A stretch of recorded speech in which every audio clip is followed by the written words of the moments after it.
Oi, gente, tudo bem com vocês? Eu me chamo Geise e hoje eu tô aqui com Daniela Torres e Jordan Correia para falar como ser negro no Brasil.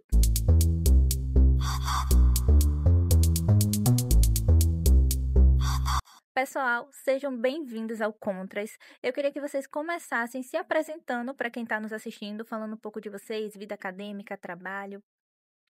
Bom, vamos começar por mim. Eu sou Jordan Correia, eu sou mestre agora em biologia. Recém-formado mestre, inclusive, aconteceu na última sexta-feira que eu me graduei. Então, estou muito orgulhoso do meu título, tô falando pra caramba, sou orelha. E é isso. A minha vida acadêmica agora, ela tá meio estável, tô querendo ingressar no doutorado, pensando nas coisas que eu vou fazer. E é um pouquinho disso aí. Atuo dentro das redes sociais é, falando sobre a questão de Salvador. Meu perfil, inclusive, é resiliente, para quem quiser seguir. E é isso. Eu sou Daniela, sou formada em História, então sou professora de História, sou escritora, estou lançando meu primeiro livro agora em novembro, que conta a minha jornada de letramento racial, como eu construí essa jornada e me identifiquei enquanto mulher negra. Atuo como professora e na rede social eu direciono lá no Instagram Negra Parda para ajudar a galera aí que está perdida também a se encontrar nessa identidade. Nosso tema hoje é como ser negro, negra, parda no Brasil, e eu me recordo muito de alguns outros episódios que eu já gravei aqui sobre esse tema, e aí eu queria saber de vocês, o que de fato é ser negro, pardo? O pardo, ele vem na nossa estrutura social muito como não ser negro, né? Então, assim, dentro da construção da identidade brasileira, então se identificava muito claramente o branco e o negro. E aí, quando vem essa mestiçagem, você fica ali naquele limbo, naquele meio do caminho. Naquele de que eu não quero ser negro, porque se eu for negro eu sou escravizado dentro daquele contexto, mas eu também não sou branco, porque eu não tenho essa descendência, né, muito forte europeia. E aí a gente começa a identificar esse pardo como um terceiro lugar. Então, assim, para eu não chamar você de negro, porque você não é escravizado, então você é pardo, porque você nem é branco nem é negro. Mas só que a gente precisa começar a entender que o pardo, ele é só a cor, né? Ele não é a vivência. Então, quando a gente fala da ideia de ser negro pardo, é porque, enquanto ser, nós somos negros. A nossa etnia é negra, a nossa cultura, a nossa vivência é negra. Né? O racismo atravessa o pardo. Claro que ele atravessa o pardo de uma forma menos cruel, que ele atravessa o retinto. Mas ele também atravessa o pardo. Porque mesmo quando o pardo não quer ser negro, a sociedade diz a ele que ele é negro. Então, quando a gente fala do negro pardo, é você fazer o seu letramento enquanto pessoa negra, você encontrar um lugar. Você não ficar no entre-lugar, mas você ter o seu lugar. E você ter consciência que esse pardo, ressignificar o pardo, sabe? Tipo aquela ideia do negro ou preto, que você ressignifica a palavra. Então, é ressignificar essa palavra, tirar o pardo do entre-lugar e colocar ele no lugar de cor dentro da negritude. E não como uma separação da negritude. Então, a gente pode entender que dentro desse cenário é importante a gente ter esse entendimento do que é você ser negro e o que é você ser pardo. E para você, Jordan? É porque quando a gente fala muito sobre essa questão de ser negro e ser pardo, tem muito essa questão da passividade, né, dos lugares. Você tem a questão de que o preto normalmente, independente do lugar que ele esteja, o preto mais retinto, ele tem lugares que não é passível para ele estar naquele lugar. E quando você se coloca nesse lugar de, como ela falou, eu sou pardo por questão de colorismo, por questão de pele, etc. No Brasil, diferente de outros lugares, tem essa questão de tipo assim, é mais fácil eu estar nesse lugar aqui porque o meu tom de pele ele é um pouco mais permissível para esse lugar que eu tô agora. Então, ser preto no Brasil, é uma questão de, eu dizia, de afirmação, né? É de você se colocar nesse lugar de eu sou preto, de carregar toda essa questão que vem dentro de você. Também de ancestralidade, etc., que cada vez mais se perde no decorrer do tempo, mas é um pouco disso. Em quais aspectos vocês acham que a nossa sociedade corrobora para essa dificuldade da gente se entender como pessoas negras e da gente entender os nossos subtons? A educação. Ela, na verdade, ela não corrobora, né? Ela não corrobora. É porque, historicamente, porque eu sempre digo assim, ó, excluir o negro e colocar ele nessa condição de subjugado é um projeto. Né? Então, assim, se você analisar historicamente, existe um projeto. Você pega aquela população, escraviza, depois você vem com aquela falsa liberdade, e aí você começa a educar a população dizendo que aquele povo não presta. Olha, a religião dele é ilegal, não pode praticar. A Né? Por cultura, aderismo. né? Olha, capoeira é ilegal. Aham. Ah, eles ficam andando, é vadiagem. Então você começa a associar tudo que é ruim àquele tom de pele. Sendo que Sim. você pegou, na maioria das vezes, a cultura daquele povo e tomou pra A si mesma. cultura você tomou, você que transformou essa cultura em Você outra coisa. rebatizou aquela cultura para outra Exato. coisa, assumiu como se fosse sua, só que aquele conhecimento ancestral vem daquele povo que você julga ser inferior. Sim, Então, essa é uma exatamente. problemática. Vocês acreditam que então, dentro desse cenário, se a nossa educação, de certa forma, começasse a mudar, o pensamento da sociedade também começaria a mudar? De base, sim. De base, sim. Mas só que existem vários empecilhos para isso. Porém, o que acontece é, se você pega a galera de base e você começa a dar uma educação racial de valor que preste, passando por todas essas questões culturais, ancestrais e etc., aí você logo vai ter uma mudança social geral. Porque essa galera vai crescer sabendo os lugares que eles se encontram, também toda essa questão de colorismo e etc., toda essa questão de preto, toda essa questão de pardo também. E aí você vai ter também a galera passando prosperamente para os seus futuros, né? Então, basicamente a gente está revertendo o que aconteceu no passado. Antes era para aquilo ser colocado de lado. E se a gente começar agora como pauta principal, a gente vai reverter. Só que o incentivo para reverter, ele basicamente não existe, tá ligado? Então, Mesmo porque se a população ela começar a se identificar como negra e ela começar a entender esse poder que a população tem, aí a gente tem uma grande revolução na estrutura, né? Porque a gente estava até conversando mais cedo sim. que quando a gente era mais jovem, a gente não queria ser negro, Porra, não né? queria não. Então, assim, a gente estava olhando nossas fotos, a gente não queria. Então, por quê? Porque ser negro era ser feio, ser negro era marginal. Os negros Exatamente. estavam onde? Na página policial. Era a Exatamente. retratação. É, na verdade, até hoje, a Até hoje, retratação que a sociedade Isso, coloca. da marginalidade, Exatamente. entendeu? É o feio, é o sujo. Então, assim, Uhum. a gente não queria ser. Então, quando você é pardo na cor, e como o Brasil julga pela cor, né? E não pela. Sim. É a cor que define. exatamente. Porque assim, Anitta um dia era negra, hoje é branca, né? Então, assim, você acaba tirando aqueles traços porque a gente julga pela aparência. E aí, quando você começa a se identificar e entender essa força, aí é quando as pessoas começam a dizer assim, ó, tudo pra você é racismo. Aí eu falo, não é que tudo é racismo, é que quando Você é você. militante. É, tudo é Isso. militância. Tudo que Quando você você. fala é Porque militância. quando você faz um letramento, cai a maquiagem, né? E aí as coisas ficam muito cruéis, Exatamente. sabe? E aí, dentro desse contexto, tem essa parada do. Até hoje, se você for pegar um programa de meio-dia qualquer, lá você vai ver pautas problemáticas somente com pessoas negras na frente da TV, Sim. sabe? Então, essa parada do não querer ser preto, não querer isso, não querer ser visto como preto, acontece de muito tempo. Muitas pessoas se identificam nessa pauta hoje, mesmo elas se encontrando como negras. Por exemplo, ela falou da questão dela, eu estava tendo uma conversa outro dia numa mesa de bar e chegou esse ponto. Inclusive, eu estava comentando isso com ela o quanto, no meu tempo como um pré-adolescente e um adolescente, eu não queria ser visto como uma pessoa preta. Minha mãe falou hoje pra mim, muito bom que você se identifica, mas você não queria. Ela lembra desse momento. Ela lembra do momento, inclusive eu tava conversando com uma amiga minha, que nós dois tivemos um ponto que a gente não se conhecia naquele momento, mas a gente teve uma parada muito semelhante que foi passar sabão, se esfregar até querer sair a cor, sabe? Tem outras pessoas que não queriam pegar sol. Aí ele olha pra mim, que essa sou eu. Não é isso? Tem gente que não queria na sopradora assim, não pegar Até sol pra hoje. não Pegar ser sol preto. porque você. Eu lembro de quando eu era criança e eu ia pra praia, se eu pegasse muito sol, eu ficava com a pele mais escura, Retinta, né? Mais retinta. exatamente.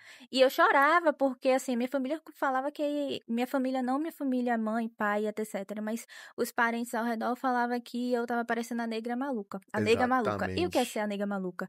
Então, assim, isso já vem desde a infância, essa ideia de que se você ficar muito escuro, você vai ficar feio, que você não vai ser Exatamente, aceitável na sociedade. exatamente. Então, isso já vem desde a infância. E é muito isso que você está falando, da pessoa se esfregar para tentar tirar a cor. É a gente que tem o tom um pouco mais, menos retinto, a gente não querer tomar sol, porque se tomar sol vai ficar com a pele mais escura, que foi o que você Exatamente. passou, né? Até hoje eu não sou muito de praia, não. Mas é uma coisa que eu não superei ainda, assim, porque a gente, quando a gente toma sol, a gente não fica vermelho, né? É. Não, eu fico negão, eu dou graças a Deus hoje. Já falando dessa questão da vida pessoal de vocês também, como o racismo, ele interpassa a vida pessoal de vocês? Poxa, ó, de oportunidades. Tipo, eu tava conversando sobre isso num lugar que a gente estava, né? Que eu estava, inclusive, que era a Feira Preta Cria.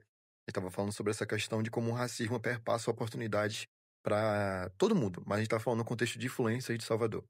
Então, as marcas dificilmente elas costumam chegar naqueles influencers periféricos, né?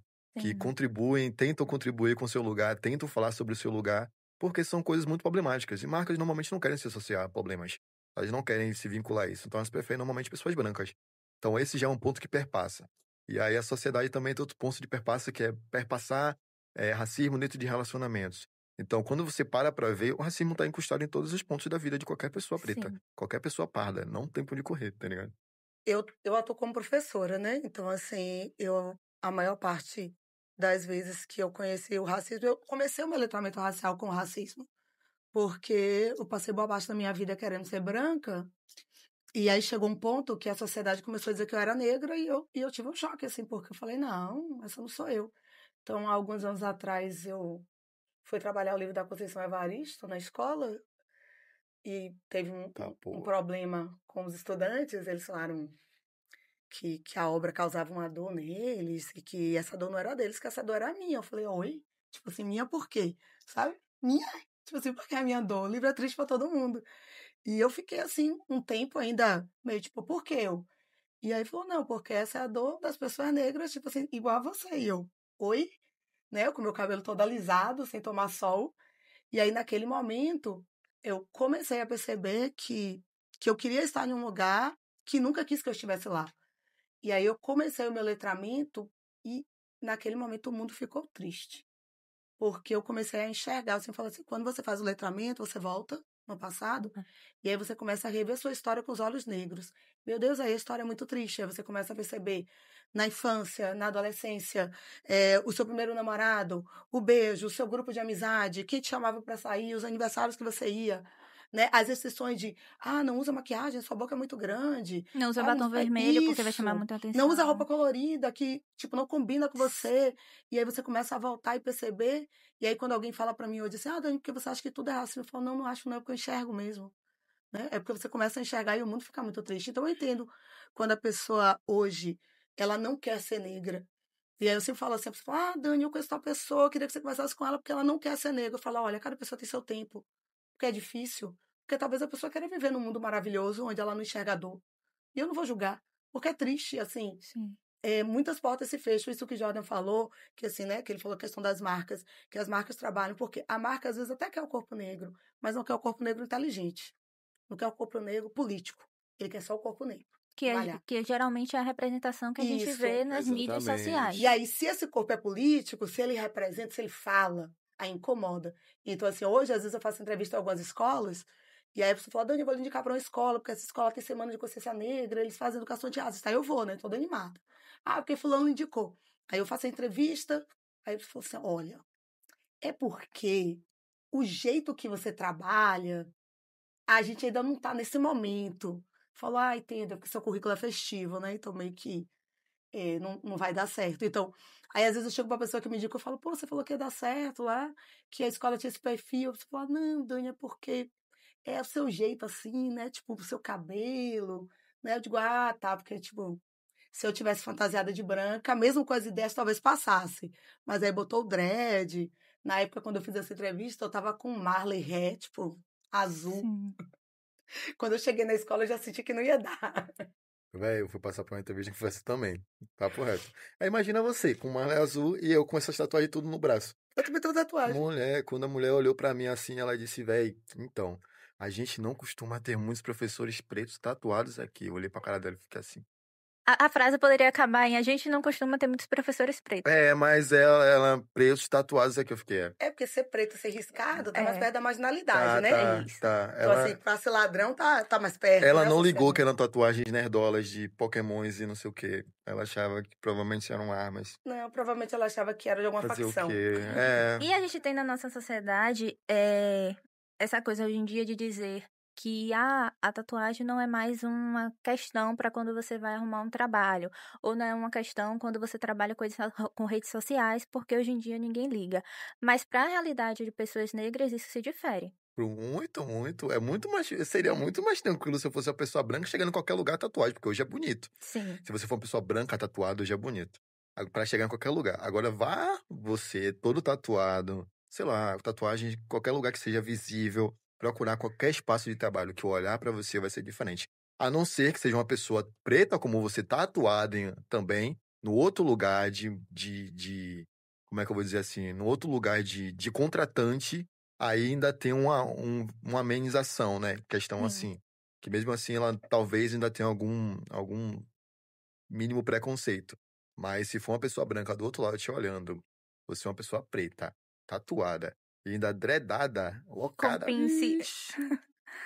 A gente já tá falando um pouco sobre colorismo, mas geralmente em todo episódio que eu faço sobre negritude, eu pergunto aos convidados qual é o entendimento de vocês sobre colorismo.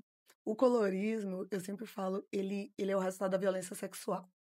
Então, assim, as pessoas falam, porque eu sou mestiço, porque eu sou pardo. Eu falo, isso não é legal, cara, porque você é resultado de estupro.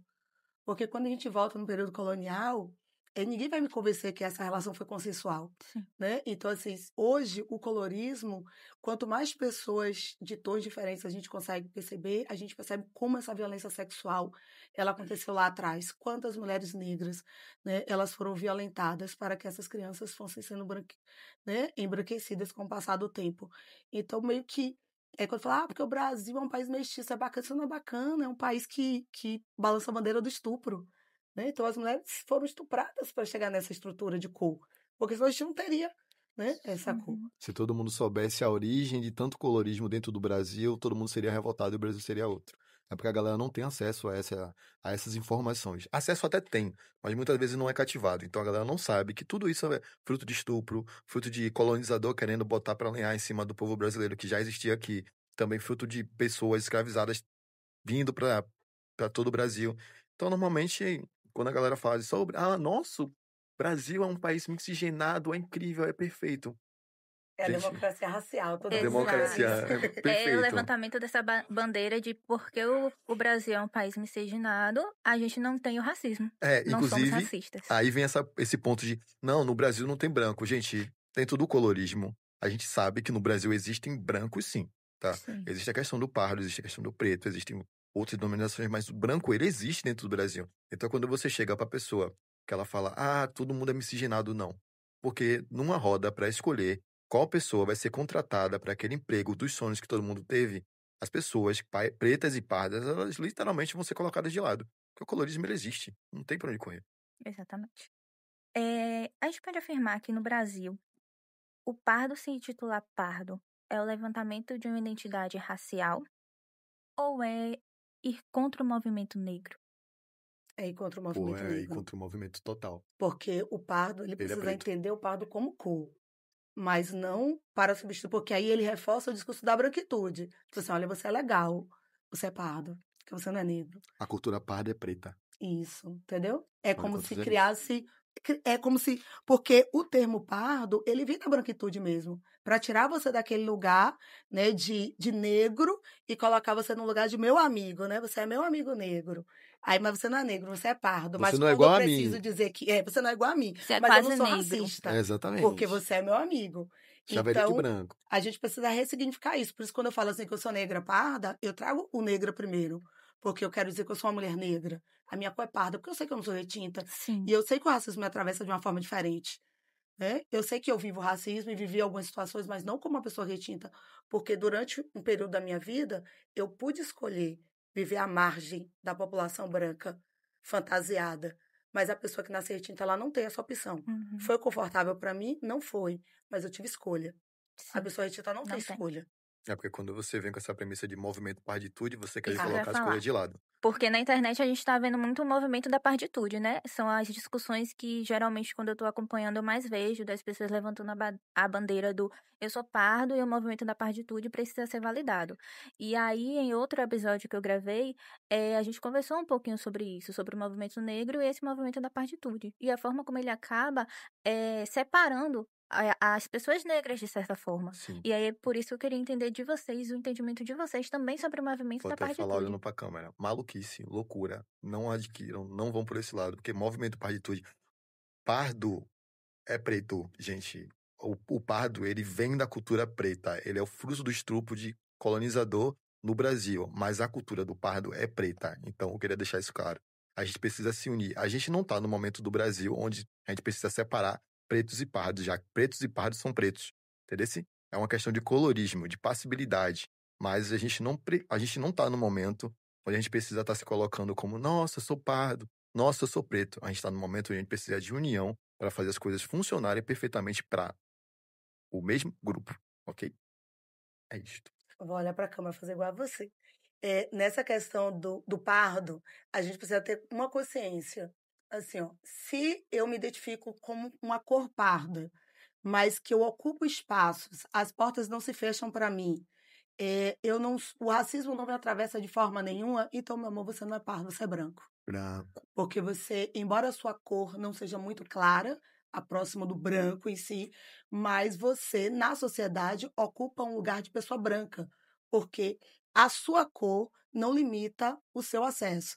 Se você é uma pessoa de cor parda, mas o racismo lhe atravessa, então você é uma pessoa negra. A gente não pode confundir, né, deixar que a branquitude comece a classificar e a dividir a população negra. Por quê?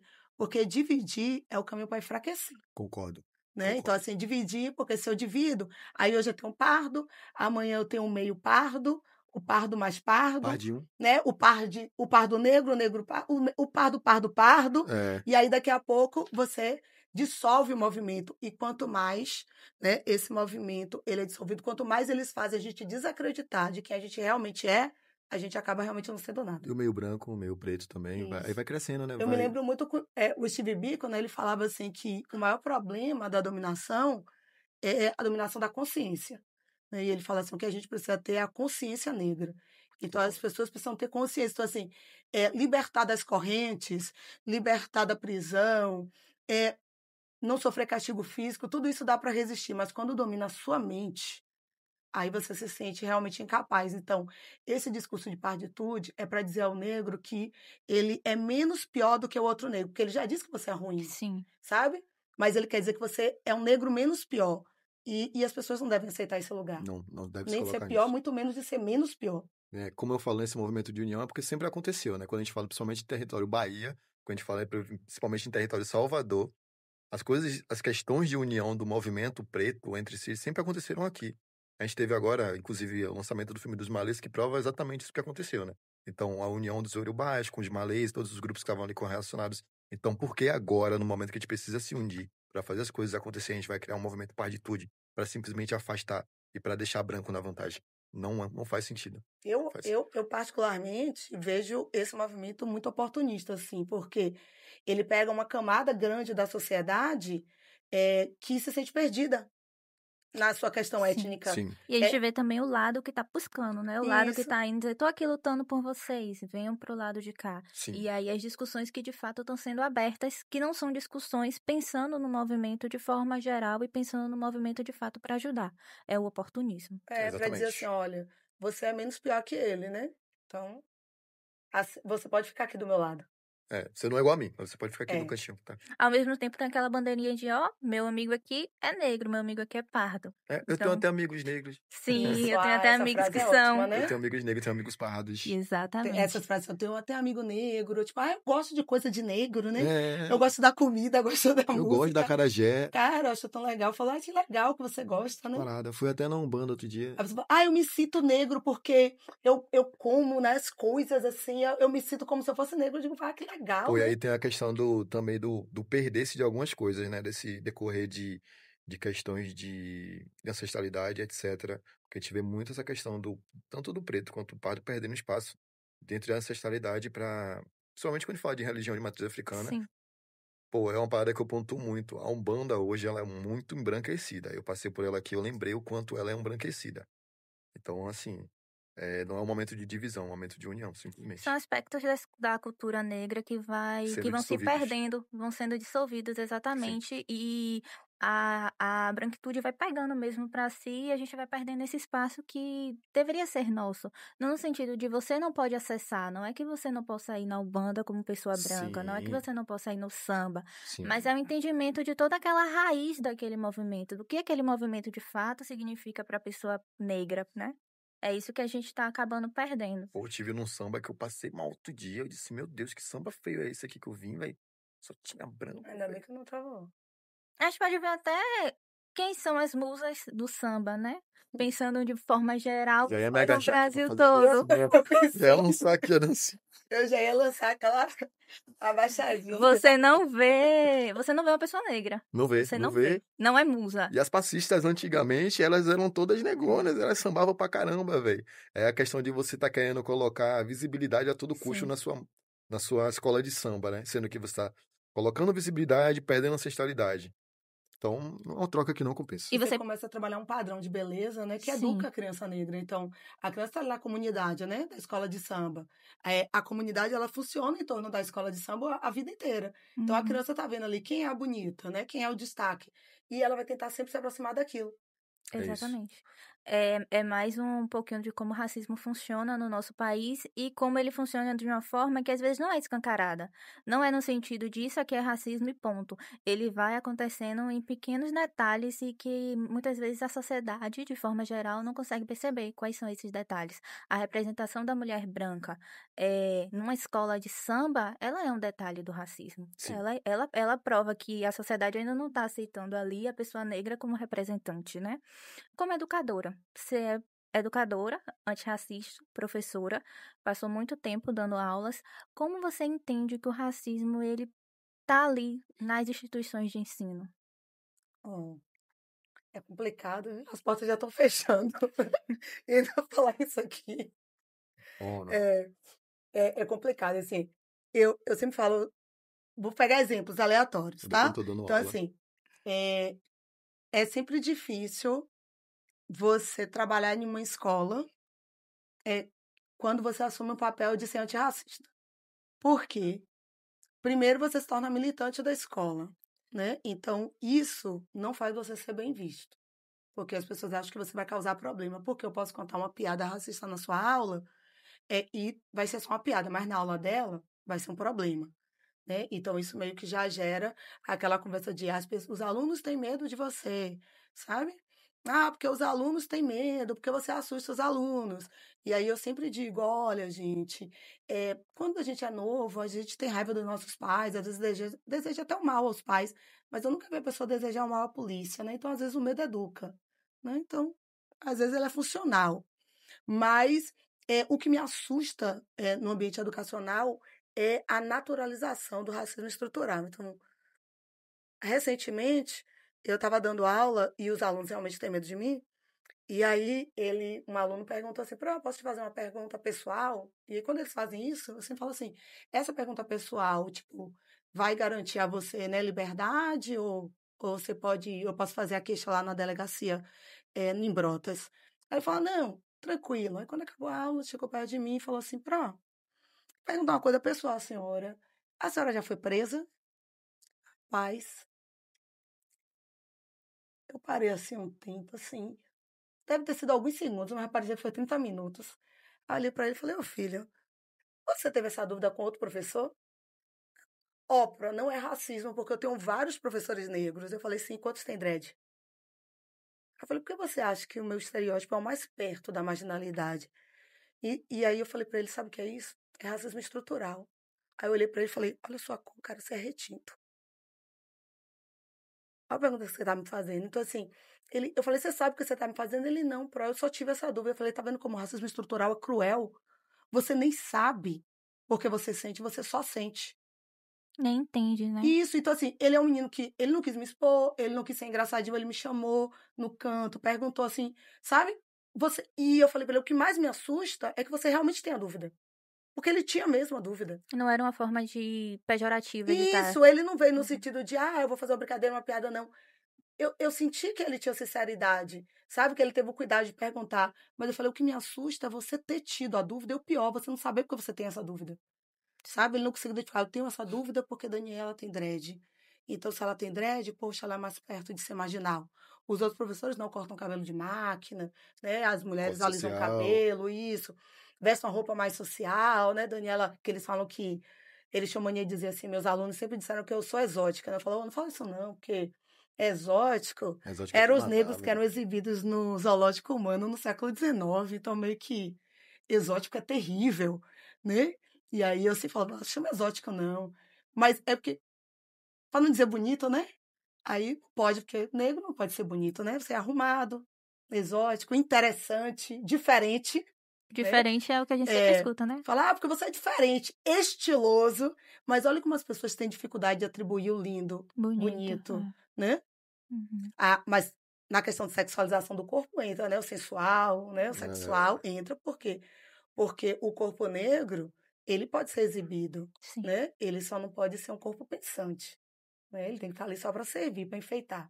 e a classe social fala muito sobre isso, porque é muito diferente de você pegar um aluno que está ali naquela classe social alta, tomando uma aula e com esses pensamentos, e quando você vai para um bairro periférico, mesmo que seja de uma escola pública ou particular, quando você é um professor preto, um professor negro, um professor pardo, muitas das vezes aquele aluno que está lá te vendo dar aula, ele tem um certo respeito por você, porque você é um professor que chegou naquele lugar, sabe? Então eu muito me vi nesses tempos que eu dei aulas, assim, esses 4, 5 anos que eu dei aula, com um professor que era muito querido justamente por isso.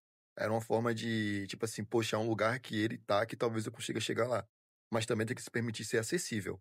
Porque não adianta nada você estar dando uma aula e ser uma pessoa mais brusca possível, tentando colocar o conhecimento na cabeça das crianças que nunca tiveram acesso àquele conteúdo antes de uma maneira muito, muito brusca, muito braba.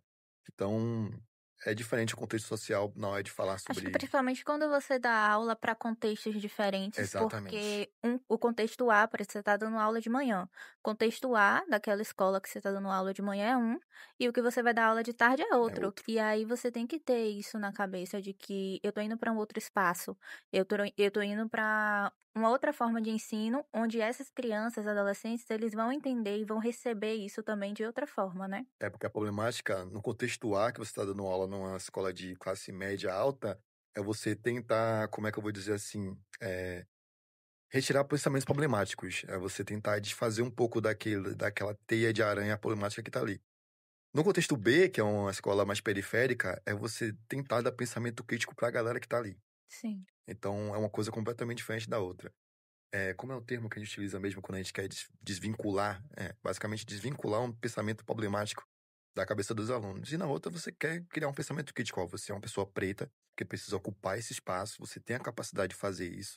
Então, é completamente diferente. Eu e Jordan, nós trabalhamos com letramento racial e às vezes a gente vai fazer trabalho em escolas e hoje em dia, né, nenhuma escola ela assume a bandeira de ser antirracista, mas ela não quer ser racista. Sim. Então, as escolas elas gostam de palestras, né, desse espaço, principalmente em novembro, né, É, que é o E mês era que funciona o até. Black Money, né? É até o que eu ia perguntar a vocês, né? De que forma a escola pode ser de forma efetiva antirracista? Porque a gente vê agora, vai vir novembro, dia Isso. 20, Consciência Negra. Aí vai ter várias atividades das escolas da Consciência de Negra. um dia. De um dia, que é só. Seria dia 20, agora é feriado, não vai ser mais. Mas vai fazer ali a Semana da Consciência É, Negra.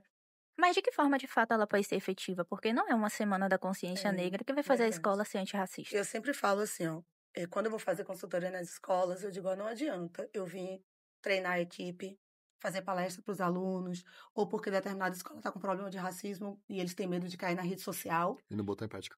Aí fala, vem cá fazer um treinamento com os meninos, porque, né, eles estão muito racistas, e aí a escola tem medo do aluno gravar e acabar, né, marcando ali aquela escola como racista. E eu falo, olha, não adianta eu vir fazer todo o trabalho aqui, a gente fazer uma consultoria, tudo, botar livro na biblioteca, se o menino chega aqui e quem é negro é o porteiro e é quem limpa. Então não Sim, funciona. Por quê? Porque não adianta eu dizer a ele que as pessoas têm as mesmas oportunidades se ele chega na escola dele e ele só vê o negro na portaria e limpando o corredor. Quando os professores são brancos, toda a direção é branca. Então, assim, a educação antirracista, ela tem que mexer na estrutura toda. Então, você tem que mexer na estrutura, você tem que ter, no espaço de poder daquela escola, na coordenação, na orientação, você precisa ter pessoas também negras ocupando esse espaço. Porque senão, não adianta eu dizer ao jovem que ele tem que respeitar o colega dele de sala, que é negro, se ele vê todos os negros da escola dele em uma questão de subserviência. Então, ele vai querer que o colega da sala também esteja servindo ele. sim. E isso é muito forte. Então, assim, mês de novembro, muitas escolas trabalham realmente só ali o Dia da Consciência Negra. E quando você vê uma escola que trabalha realmente de forma efetiva, pode ter certeza que é o protagonismo do professor, não é da instituição, assim em si. Mas é o professor que chegou naquela instituição, botou a cara a tapa ali, né, e tentou fazer a diferença. Porque é um trabalho que você precisa acessar a comunidade, você precisa acessar o aluno, você precisa acessar a escola e todo mundo precisa aceitar aquilo, aquela transformação, e é um trabalho de formiguinha. Hoje, eu trabalho em uma escola que eu trabalho educação antirracista desde o primeiro dia de aula. E a gente culmina em novembro, mas o processo de trabalho, ele é o ano inteiro. E eu sempre falo assim, o projeto que a gente trabalha diariamente, letra aos meninos, no sentido da empatia, porque o público é em sua maioria branco, mas ele propõe, né, fazer uma diferença fora dos muros da escola. É o ideal? Não é, mas é o que dá para fazer no momento.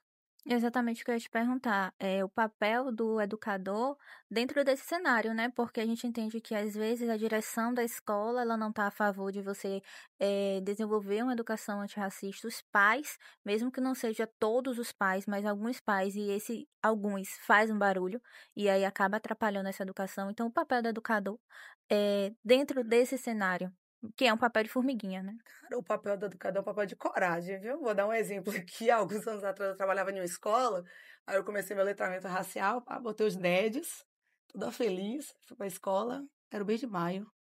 Cheguei na escola, a diretora mandou me chamar, perguntou se eu tinha colocado os dreads para a Semana da Consciência Negra. Ou era maio Era ainda. maio. Aí meu letramento ainda estava começando, assim, meio perdida. Ela falou, não, porque como é que você faz para tirar?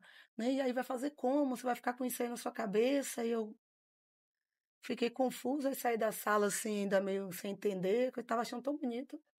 Aí, nesse dia, eu dei aula, a manhã toda, 6 aulas. Todas as aulas que eu dei, o vidro da minha porta era cheio de alunos de outras turmas.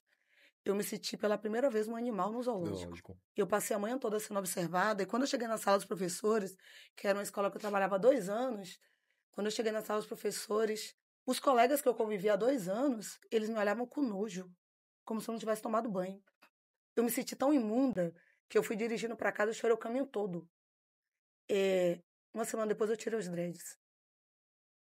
Tirei, eu tinha feito no meu próprio cabelo, tirei, perdi boa parte do meu cabelo pra... Tive uma perda capilar, mas, tipo assim, eu me senti arrasada. Eu demorei para reiniciar o meu letramento racial, por quê? Porque eu não tinha um letramento muito seguro, porque as pessoas diziam que eu não era tão negra assim, então, né? Aquele não era meu lugar. E a gente viveu um momento aqui em Salvador em que as pessoas retintas meio que empurravam a gente pardo para um espaço, sabe? Tipo, aqui não é seu lugar. Você ia pro lugar do branco, ele dizia, você não é branco. Aí você ia pro lugar do negro e falava, o que é que você quer aqui? Você não é negro. E aí você ficava naquele limbo Isso! de pra onde eu vou, né? Isso, e quando eu comecei meu letramento, eu muito insegura, e Salvador ainda muito assim dividida, e as pessoas, muitos amigos meus retidos, falavam, o que é que você quer aqui? Você não é negra. E eu demorei muito para poder, sabe, dizer se sou, e quem é você para dizer que eu não sou, né? E aí para eu conseguir me sentir segura e conseguir de novo fazer o cabelo. Então eu passei muitos anos fazendo trança, porque trança é bonito, né? O pessoal acha legal, é engraçado, você bota colorido. E eu botei o dread de novo, tem 3 anos que eu botei o dread de novo. Porque um aluno da escola particular, ele fez o letramento, o pai dele falou, olha, ele fez o letramento com você, né? Tipo, que feliz. E aí ele falou, eu vou botar os dreads. Eu falei, se você colocar, eu coloco também. Aí ele falou, eu vou colocar. Eu falei, coloca que eu coloco. E aí ele colocou os dreads, na semana seguinte eu fui e coloquei. E aí a gente viajou para a Olimpíada de História, eu, ele e a mãe dele. Aí chegava lá e falava, olha, essa aqui é a professora, eu que sou a mãe, né? Porque eu que tenho um dread. E eu falei, aí depois ele tirou o dread, e aí os colegas caíram em cima dele e falaram, olha pra aí, eu tirou o dread. Falei, sim, mas isso não faz ele menos negro, né? Porque tem essa ideia também, né? Isso, porque você tem que estar fantasiado, Sim. né? Ou você é muito, que eles consideram muito negro, e aí você é a representação da Ou negritude. então você perdeu Ou a você negritude. Aí eu falei, não, gente, tipo assim. Aí falou, briga com ele tirou o dread. Eu falei, sim, mas ele continua negro. Eu falei, obrigada, filho, porque, tipo assim, foi a sua coragem que me fez colocar o dread de novo. Então, talvez você nem tenha colocado pra você tenha colocado pra mim, né? Pra eu ver assim que é possível. Então, a gente vive num espaço de negação, o ambiente escolar é o lugar onde a gente não deveria sofrer racismo, sabe? Mas é onde as pessoas mais sofrem racismo. Eu estava falando pra Joda, semana passada, eu vivi uma situação Problemática. difícil, que eu escrevi um projeto de educação antirracista aí para receber uma verba, e aí o cara foi avaliar o projeto, e ele falou assim: olha, seu projeto, deixa eu falar assim, seu projeto é sobre pessoas. Pô, porque se eu falar a palavra, né, você pode achar que eu estou sendo preconceituoso. Mas se eu falasse branco, você não ia se incomodar. Se eu falasse branco azedo. Mas, ó, eu vou falar. É porque o seu projeto é para pessoa negra. Mas, ó, não sinta que eu estou falando negro como ofensa. Né? Porque aí você fica assim, sabe? Tipo, aí o projeto era para educação quilombola, ele olha. Eu não acho seu projeto bacana porque ele é para educação de criança quilombola, mas a pessoa mora no quilombo porque O ela que quer. quer? E assim, se a pessoa negra, né, ela escolhe se isolar, por que a gente tem que colocar verba para poder resolver isso? Aí eu falei, meu Deus. A ignorância gigantesca. Eu fiquei 3 dias com dor de cabeça porque eu estava em um espaço que eu não podia cometer uma violência física. Porque eu sempre digo assim, eu falo alto. Eu dou aula há mais de 25 anos, eu falo alto, eu sei que falo alto. Sim, Mas eu não falo alto só porque eu sou professora, eu falo alto porque eu passei a vida toda as pessoas mandando eu falar baixo. sim. Né? Então eu cheguei no momento que eu falo alto mesmo, se eu não quiser ouvir, saia. E às vezes eu tô dando aula em uma sala, um colega falou assim: eu tava dando aula, eu só ouvi sua voz. Eu falei: porque eu sou potente mesmo. É o que eu sou. Tipo, eu tenho uma potência que ocupa todos os espaços. Aí ele falou assim: não, bem, porque você fala muito alto. Eu digo: engraçado, né? Porque quando a pessoa é branca, que fala alto, ela fala bem. Eu falo: pô, você fala bem, senão você imposta a voz. Aí quando a pessoa é Você tem uma boa negra, dicção. aí eu sou mal educada, né? Ah, tem educação, fale baixo. Eu falo: não, eu falo alto. Porque eu não gosto. Quando a pessoa manda falar baixo, é que eu me sinto mais incomodada. É que eu quero falar alto mesmo. É que eu demorei muito. Assim, eu sempre trabalhei em escola particular. Poucas vezes eu ocupei espaço público. Agora que eu tô querendo ocupar esse espaço. Mas como eu queria ser branca, né? Eu queria estar na escola particular, né? Que era o lugar da pessoa branca. Sim. Então, eu sempre trabalhei em escola particular. E sempre fui colocada nesse lugar, assim, de você fala muito alto, né? Você é estranha, sabe? Você chama muita atenção. E eu me sentia muito incomodada, assim, sempre escondia as coisas. E aí chegou um momento, assim, eu falei, sabe de uma? A pessoa chega, porque você tira muita onda. Eu falo, meu amor, eu tiro onda porque eu sou boa. Não, eu sou boa, não, eu sou ótima. Eu falo porque eu sou ótima. Aí a pessoa, mas porque você tira muita onda. Eu falo, eu não tiro onda, não, eu tenho resultado. Eu falo que eu tenho resultado, porque assim, ó, eu venho trabalhar, eu venho no meu carro, minha autoestima vem de metrô. Por quê? Porque eu venço. Eu disse, você está incomodado porque você não vence. Então, assim, tudo que eu faço, eu vou vencer. Por quê? Porque eu sou a melhor.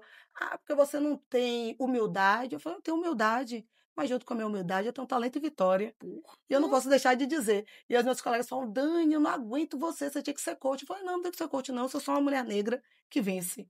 Eu sou só boa. Eu falei, gente, eu quero ser uma pessoa humilde. Eu falei para eles, eu quero até ser vítima. Mas eu vou lá, faço um concurso, aí eu sou o quê? A 7ª do Brasil, capa, como é que eu não vou me convencer? Eu falo, "Você não tem como, gente, porque eu sou top 7. Eu falo, não tem como. Aí eu digo, mas se eu fosse uma pessoa branca, tava todo mundo apertando minha mão, né? Olha, parabéns, você é um exemplo para mim.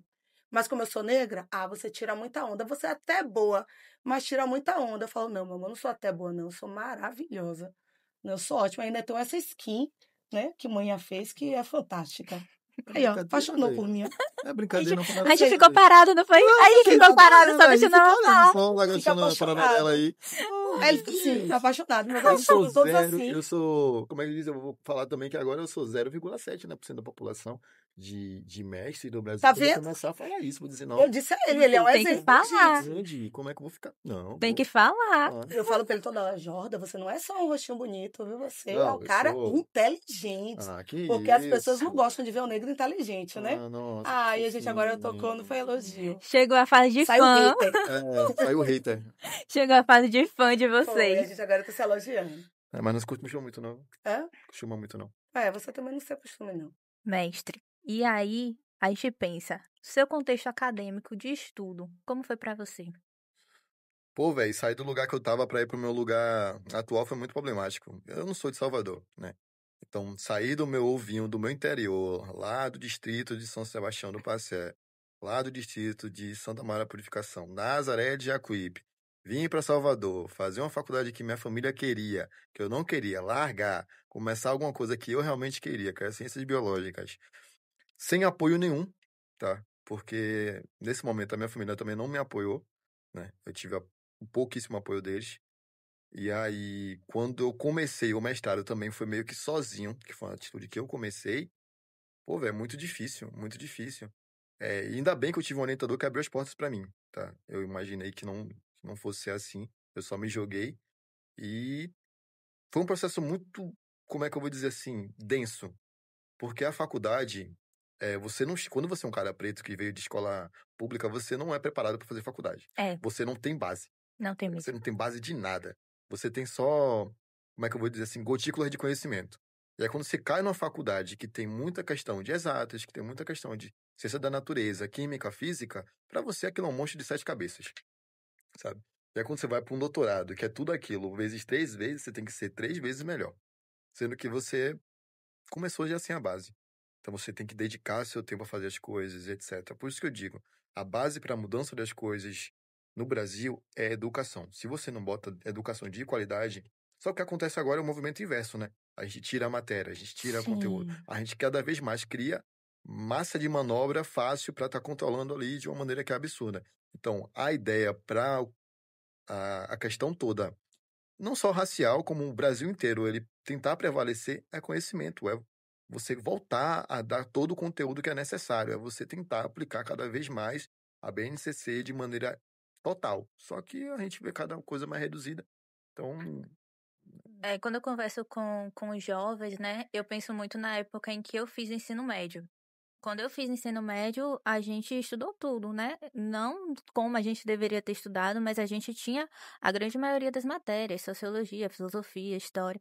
Hoje em dia, o ensino médio ele é dividido. sim. E aí, ou você vai para a área de exatas, ou você vai para a área de humanas, e aí é aquela forma ali que você estuda, que às vezes nem estuda corretamente. E aí, a base da educação, ela já vem sendo enfraquecida muito para que a gente vá produzindo cada vez jovens que vão para a indústria, que vão para o mercado de trabalho, mas que não pensem, que não se tornem mestres, que não se tornem doutores, que não vão de fato para fazer uma faculdade e vá contra o que o Estado prega e o que o Estado quer que a gente pense, principalmente como pessoas negras.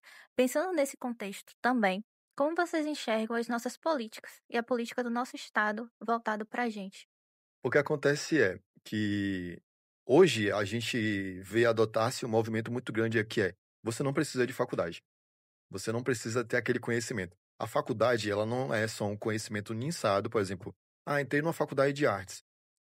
Antes disso tudo, a gente tem uma questão mais geral, que já começa a segregação quando você escolhe ir para uma faculdade de exatas ou uma faculdade de humanas, Sim. sabe? Veja essa segregação que a galera que vai para a faculdade de exatas é melhor, que não sei o que e tal, que a galera de humanas já é um pouco mais, como é que fala, balbúrdia, que é isso, que é aquilo, São. que é o cigarrinho de artista, enfim. E então já começa a segregação aí. Só que o que acontece? A faculdade hoje ela é faculdade terra, né?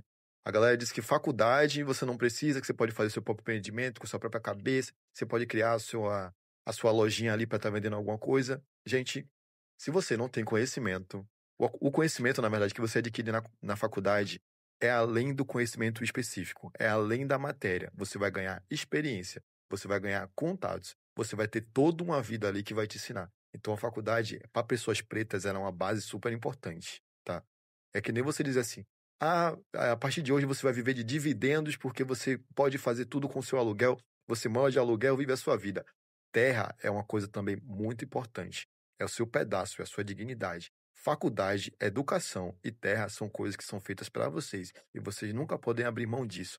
Todo, toda a sociedade vai dizer que você não precisa disso, mas são coisas essenciais para você ser uma pessoa preta que tem uma base estruturada. Então, conhecimento é algo que ninguém vai tirar de você, sua terra ninguém vai tirar de você. O resto todo você vai se virar para fazer. Mas isso aí são posições básicas. E outra coisa, essa segregação entre galera de exatas e galera de humanas, ela não deve existir.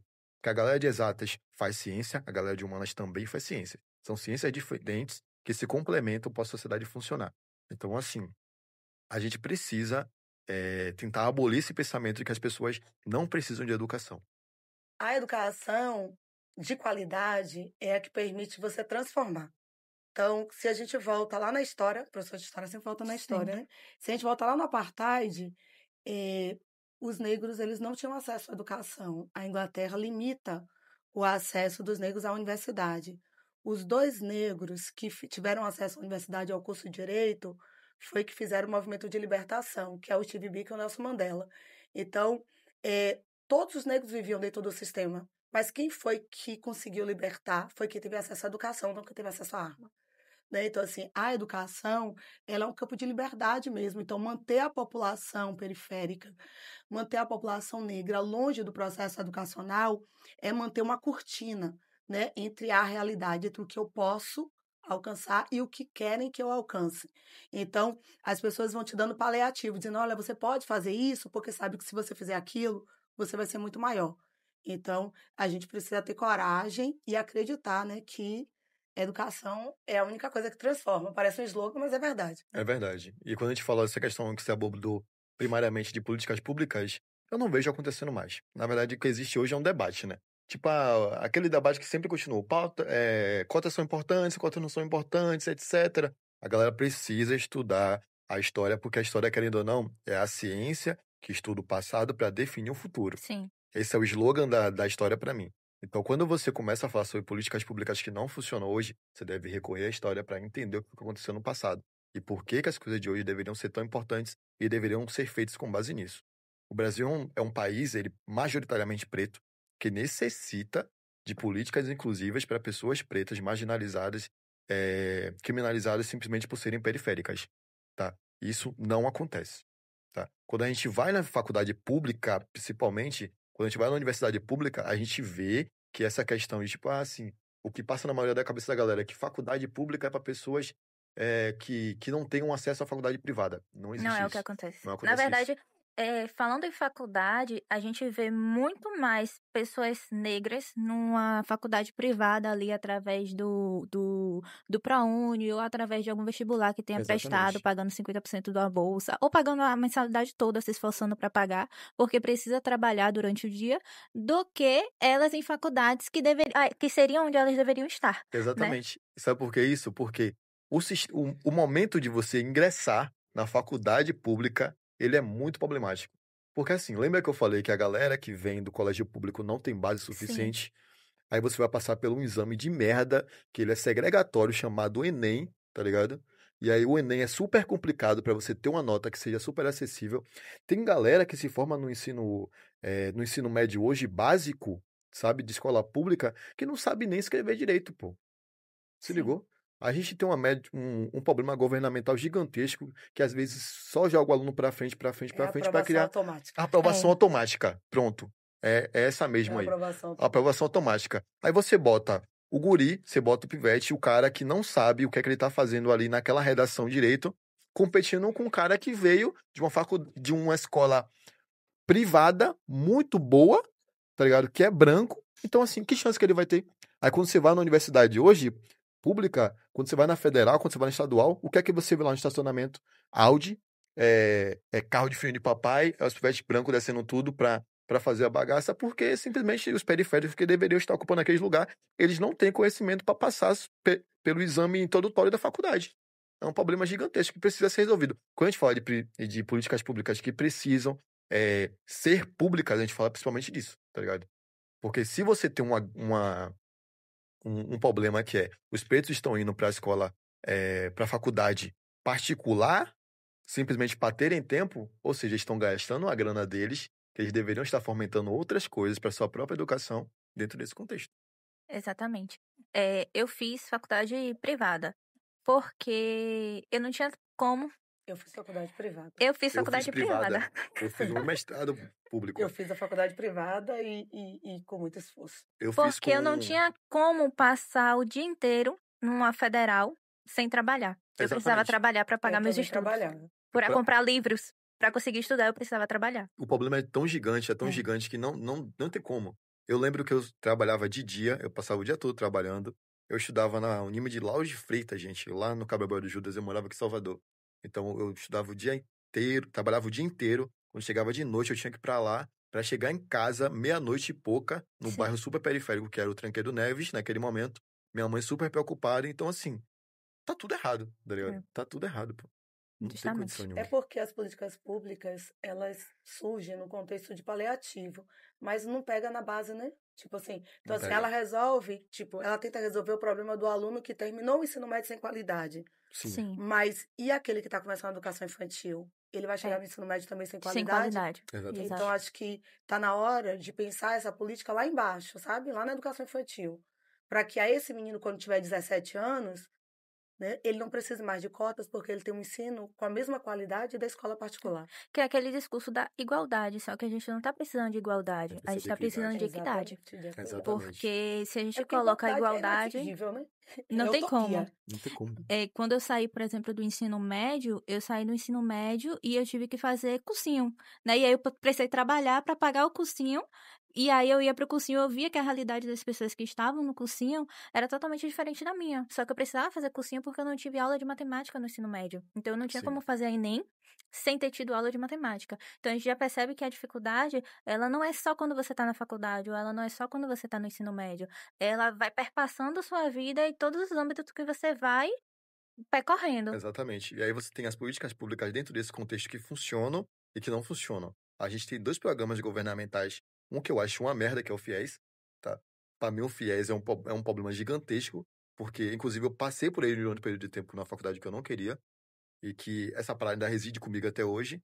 E a gente tem um outro que é o ProUni, que é um programa que para mim funciona. Inclusive, eu sou fruto do Eu fui pra ProUni. Uni, eu também sou Eu sou fruto do fruto do ProUni. ProUni 100%, então para mim funcionou, ele que me graduou, ele que me permitiu estar sendo mestre hoje.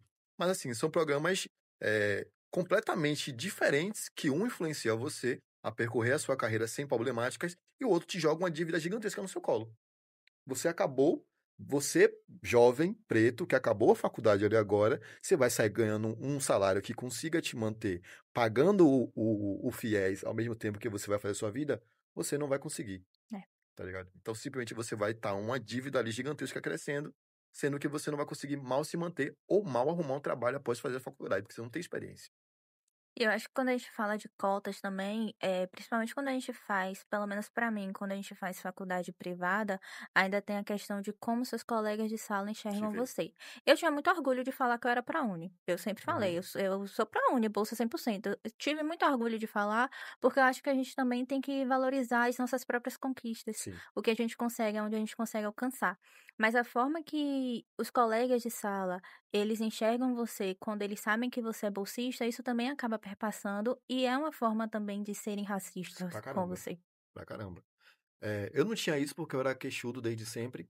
Eu era boca de sacola, então alguém dizia alguma coisa, eu dizia logo, eu tô pagando? Não tô. Quem tá pagando é você. Sim, Você paga aí, eu estudo, tô aqui tô de aqui de boa. boa. Tomei uma nota boa, tô aqui, então você tá pagando.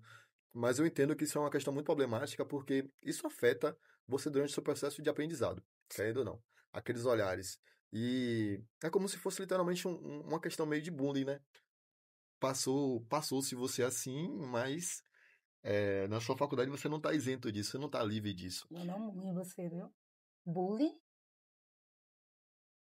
é a maquiagem do racismo pro negro, né? Por isso que eu falei.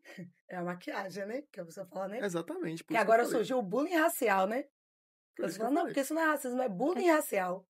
Essa eu nunca ouvi. Nunca ouviu, não tem na Essa eu nunca ouvi. internet. As pessoas Tem na falam, internet. as escolas classificam. Bullying Tipo assim, racial. o estudante sofreu bullying racial.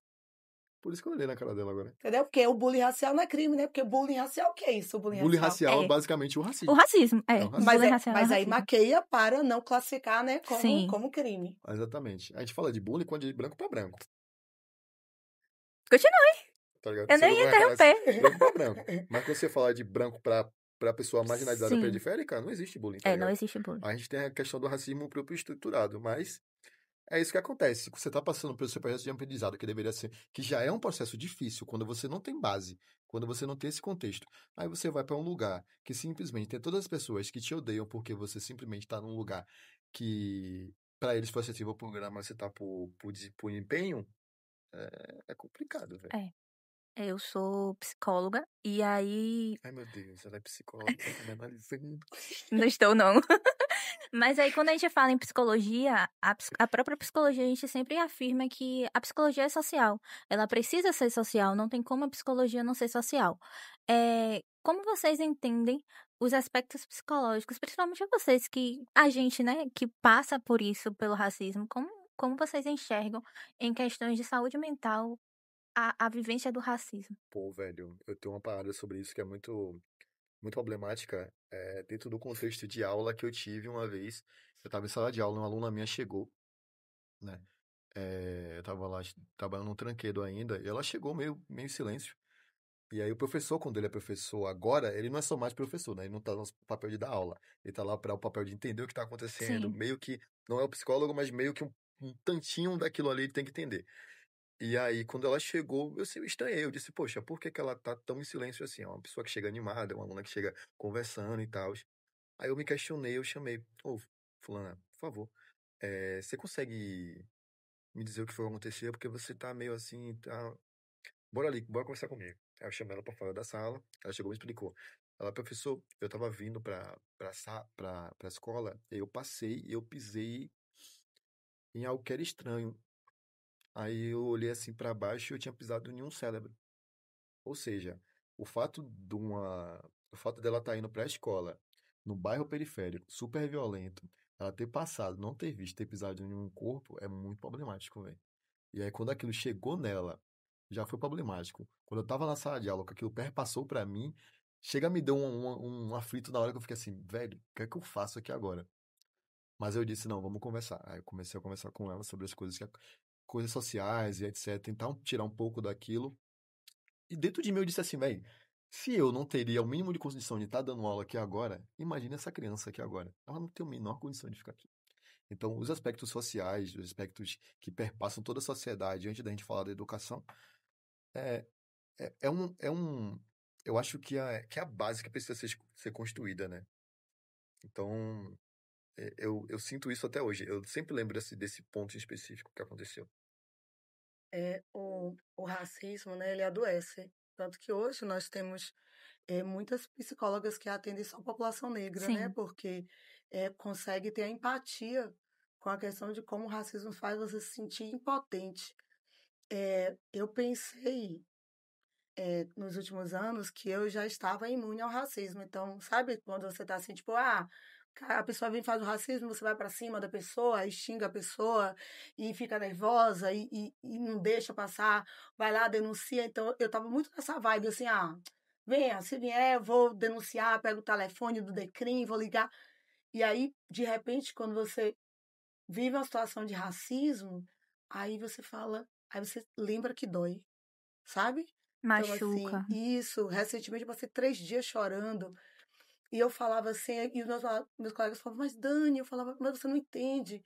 Tipo assim, eu choro porque eu penso, eu luto tanto, sabe? O meu discurso é tão forte, eu vou tanto pra cima das pessoas, mas isso não faz um escudo. Eu não consigo estar protegida do racismo. Então, por mais que eu enfrente o racismo na rede social, no meu dia a dia, que as pessoas falem, você é uma referência, porque você enfrenta, porque você tem coragem, e eu faço a palestra, as pessoas me perguntam, mas às vezes o racismo me pega, sabe? Eu me vejo em uma situação que dói. E eu falo, meu Deus, como é doloroso, sabe? E aí eu sento e eu choro 2, 3 dias e falo, eu tenho a sensação assim de que nunca vai acabar. Sabe, quando você se sente derrotado, eu me sinto assim, derrotada. Eu falo, não adianta, tipo, não adianta escrever livro, não adianta fazer palestra, porque isso não vai acabar, não tem fim. E aí eu respiro, 2, 3 dias depois, e digo assim, é isso que eles querem. É, É essa que imaginação. eu começo a desacreditar da minha força, porque esse é o grande poder do racismo na nossa mente.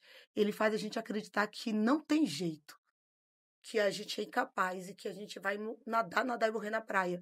E eu sempre digo, gente, se for para nadar, nadar e morrer na praia, é melhor morrer logo no meio do mar, porque já morre descansado. A gente tem que nadar, nadar para sobreviver na praia, né? Então, assim, eu falei isso que eles querem, né? Que eu comece a desacreditar de mim. Que eu diga assim, eu não sou tudo isso que eu penso que eu sou, não. Sabe, eu não sou essa potência toda, não. Olha aqui, ó. Ele me jogou lá no chão. E aí eu vou lá, faço minhas preces, tomo meus banhos de folha, né? Em contato com o meu, ó, equilibro o meu ori, converso com minha babalorixá e falo, bora, bora levantar porque, né, essa é a grande força do povo negro. É um povo que foi trazido para o Brasil para servir. E foi colocado na cabeça desse povo que ele não ia ser nada, que ele nem alma tinha.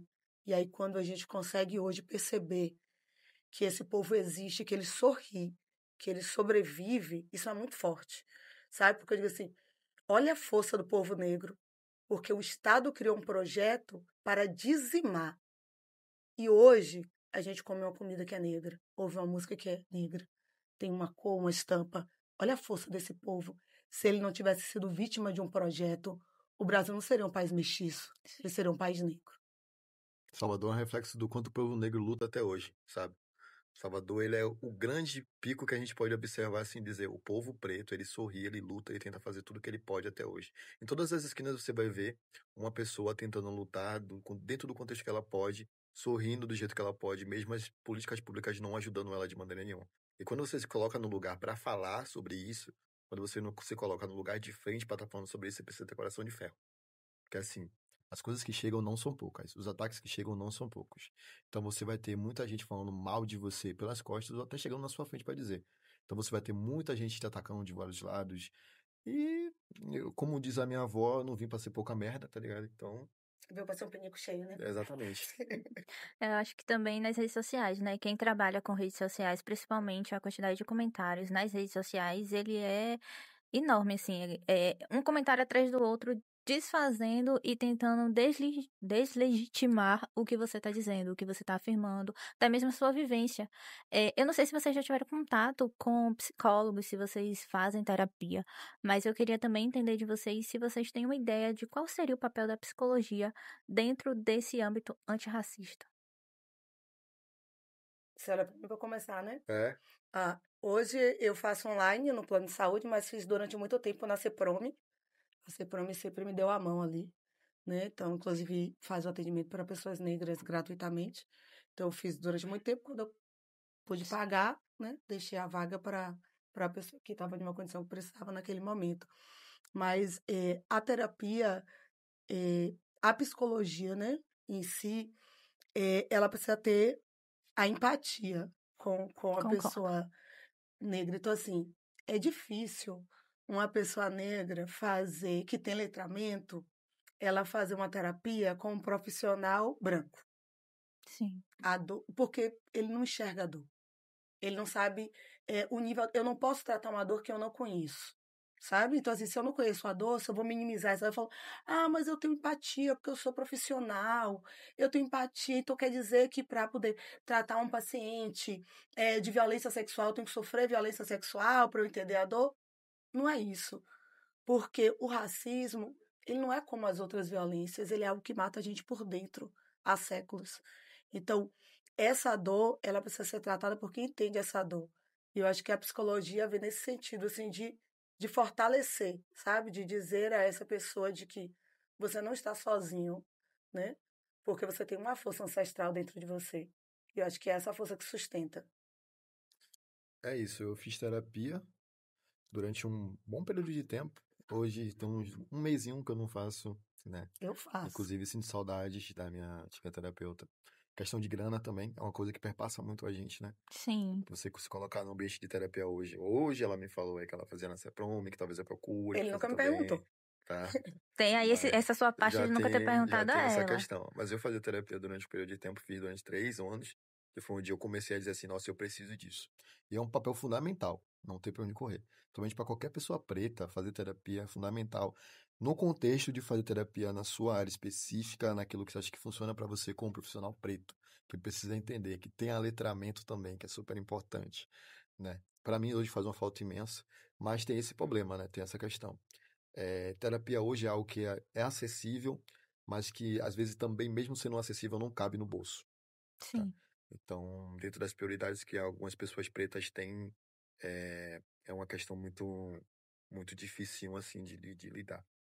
Como profissional, eu acho também que a psicologia ela precisa também entrar nesse âmbito de entender que ela não é tão acessível quanto a gente acha que é, quanto a gente, quando sai da faculdade, a gente acha que é, para que nós, como profissionais da psicologia, possamos de fato nos tornarmos acessíveis, Sim. principalmente quando somos negros, porque eu acho que principalmente para quem é profissional da psicologia e é negro, já inicia a faculdade, de certa forma, com essa ideia de que ela não é acessível e a gente vai tentar tornar ela acessível. Pelo menos é o meu pensamento desde que eu iniciei a faculdade.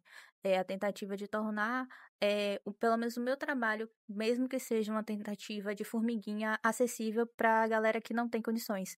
Porque há algum tempo eu também não tinha condições de pagar a terapia. Mesmo sendo estudante de psicologia, e até na faculdade a gente escuta muito. quando a gente está ali no sexto, sétimo semestre, você vai iniciar os atendimentos. É interessante que você já comece também a fazer a sua própria terapia, para aí quando você iniciar os atendimentos, você já está no seu processo psicoterápico. Nem sempre a gente tem condições de pagar a terapia, então é entender mesmo o nosso papel como profissional. Eu acho que cabe muito nisso que vocês trouxeram. Uma outra coisa que eu queria perguntar para vocês é o seguinte, Daniela, na verdade, você vai lançar um livro. Seu livro é Como Ser Negra Parda no Brasil. E aí eu queria que você falasse um pouquinho de como foi o processo de construção do livro, que faz muito parte do seu processo de construção pessoal, e como está sendo para você esse lançamento. O livro, por coincidência, vai sair em novembro, porque era para sair antes, mas tive um problema de pressão. Mas o livro, ele é uma biografia que ele funciona como um manual. Então, ele conta como eu me tornei negra parda e todo o processo que eu vivi na minha vida, né? Todas as dificuldades que eu enfrentei, tudo que eu queria ter lido e não tive alguém que me desse a mão. E como é difícil você fazer o letramento como uma pessoa negra e uma família que se lê como branca, porque a minha família ainda se lê como branca. Então, eu sou a primeira pessoa da minha família que faz letramento racial. E e eu fico nesse lugar. Então, assim, o livro, ele fala de toda a minha jornada, né? Como eu me descobri negra, como eu enfrentei o racismo na educação e como eu voltei no passado para recontar essa minha infância, essa minha juventude, em que a sociedade dizia que eu era negra, mas eu não queria. E no final do livro eu trago uma lista de eh, perfis de pessoas negras, de influencers negros, autores negros, que eu queria que alguém tivesse me indicado e que eu não tive, né? Essa indicação para que uma pessoa parda hoje que está meio perdida, ela utilize aquela jornada como manual, né? Para ela se reencontrar. Parabéns. Parabéns. Pessoal, eu queria agradecer a participação de vocês dois aqui hoje. Foi muito importante conversar com vocês. Eu acho que vocês dois têm vozes muito potentes e vozes e que a nossa sociedade está precisando. Obrigado. Nossa sociedade está precisando ouvir vocês dois e ouvir mais ainda pessoas negras. E aí, sempre que a gente termina, a gente costuma pedir para o convidado deixar uma consideração. E aí eu quero pedir para vocês, de forma separada, deixar uma consideração para a galera que está assistindo a gente em casa. A minha consideração, acho que seria bacana vocês começarem a ter lugar de fala, sabe? Buscar ter lugar de fala, de se comunicar, de falar sobre suas questões, de falar sobre aquilo que te incomoda, de falar sobre aquilo que não te incomoda, de falar sobre aquilo que te faz feliz, de expor as coisas, tá? Eu acho que a gente vive num momento hoje que a gente precisa falar sobre isso. A gente precisa colocar as coisas para fora, a gente precisa estar se comunicando, precisa estar se aliando aos seus. É importante estar se aliando com os nossos.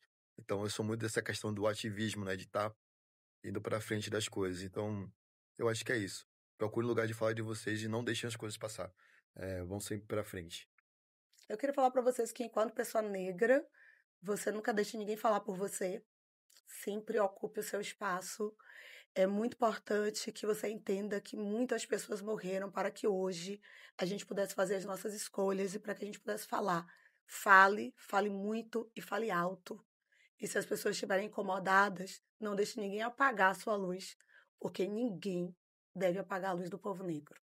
É isso. Muito, muito, muito obrigada pela participação de vocês Oi. dois. Para vocês que estão em casa, eu peço que vocês sigam a gente nas redes sociais. Tem o Instagram, tem o WhatsApp, tem o WhatsApp, perdão, tem Instagram, tem Spotify, tem YouTube. Deixe as redes sociais de vocês para a galera também seguir vocês. Meu perfil é Resiliência. E o meu perfil é Negra Parda. E até mais.